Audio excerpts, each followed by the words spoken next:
La NBA, ça reprend dans la nuit du 21 octobre. Alors si jamais vous ne savez pas quoi regarder dans ce début de saison, je vous invite à regarder cette vidéo. A savoir que si c'est la première saison NBA que vous regardez, je vous invite à cliquer sur la vidéo juste là, dans laquelle j'explique le fonctionnement et le déroulé d'une saison NBA. Sinon, dans cette vidéo, je vais vous donner une petite liste de choses à regarder qui pourraient être intéressantes dans ce début ou tout au long de la saison NBA. Donc sans plus attendre, on est parti avec la première chose à regarder.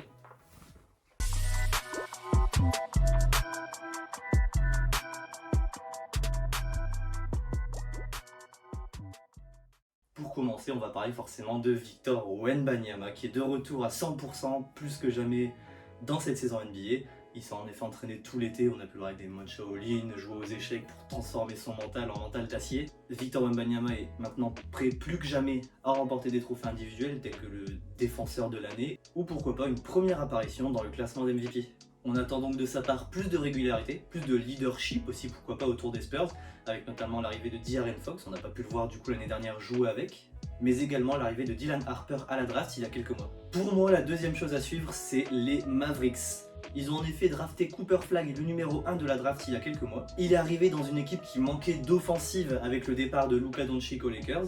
Cooper Flagg, s'il arrive à prendre correctement ses marques, pourrait combler ce manque d'offensive avec notamment l'arrivée d'Anthony Davis, qui est un très bon attaquant, on le sait, sous la raquette, mais qui était également un très bon défenseur sous la raquette.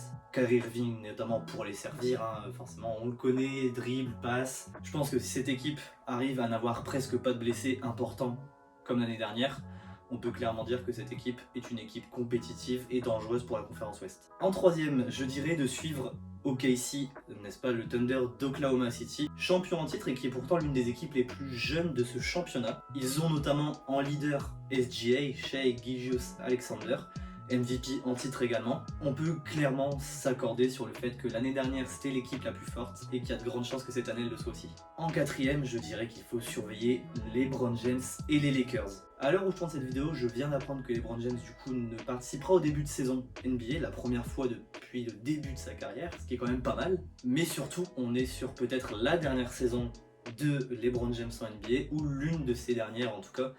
Pour moi, il faut en profiter, le regarder jouer. Ça reste un joueur qui, malgré ses 40 ans, reste très très bon, que ce soit offensivement ou défensivement. Et malgré le départ d'Anthony Davis, les Lakers ont quand même récupéré Luka Doncic, l'un des meilleurs joueurs de la NBA s'il ne se blesse pas, clairement.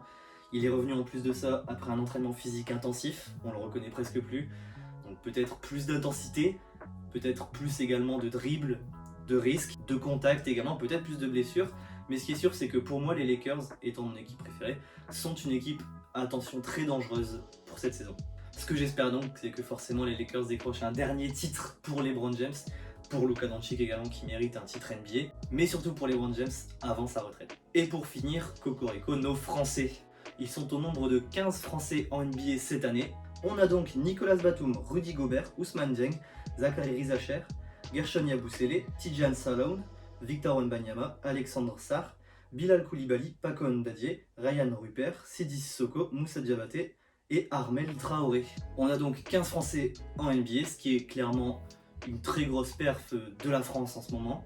Et outre Victor Wembanyama, qui est clairement l'un des meilleurs joueurs encore une fois de cette saison NBA, on a des joueurs comme Gershon Yabusele, fraîchement arrivé au Knicks, qui vient compléter finalement, j'imagine, un banc. Yabusele qui ressort d'une saison individuelle très prometteuse, très intéressante pour son retour en NBA. On a également Rudy Gobert, l'un des meilleurs défenseurs, je pense, de la dernière décennie. Nicolas Batum, ancien capitaine des Bleus. Zachary Rizacher, Bilal Koulibaly et Alexandre Sarr. Des joueurs français qui, je pense, sont très prometteurs, que ce soit défensivement, offensivement. La France est une fois de plus extrêmement bien représentée cette saison NBA. C'est pour ça que je vous invite donc à suivre leur parcours et également à les soutenir. C'est tout pour cette liste, c'est déjà quand même pas mal de choses, vous avez déjà sacrifié pas mal de vos nuits. Mais d'ailleurs, si vous voulez ne pas sacrifier toutes vos nuits, sachez que vous n'êtes pas obligé de regarder tous les matchs, toutes les nuits. Il y a énormément de résumés sur YouTube. On a également le site Trash Talk qui reprend à merveille les actualités. C'est d'ailleurs là-bas que j'ai trouvé beaucoup d'infos. Et sur ce, je vous souhaite une bonne journée, une bonne soirée et à bientôt.